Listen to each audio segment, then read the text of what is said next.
Welcome back to the Bitcoin Sports Network podcast, where we blend excitement with competition to create unforgettable experiences.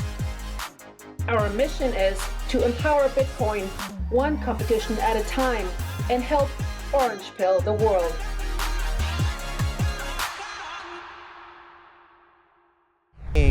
Like they would, I need an IRA, I need some Bitcoin, and I need a second passport. But it is becoming this way. It is becoming almost part of the survival kit of the average person.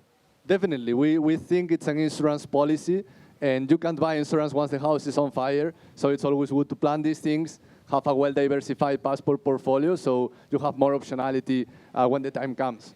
Is it becoming competitive where countries now are trying to attract outsiders with the golden passport programs you see maybe in Portugal?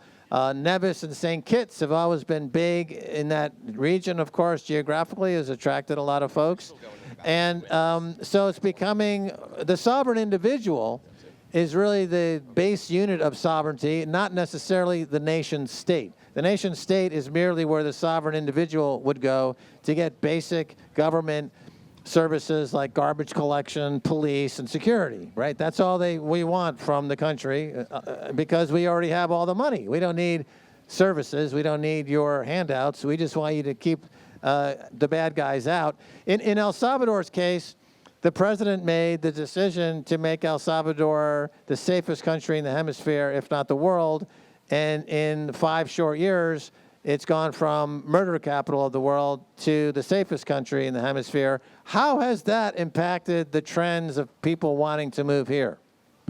I would say it has impacted that a lot. It's one of the biggest selling points of El Salvador. Basically, it's a country that is super safe. It's a country where you can hold Bitcoin that is for economic freedom.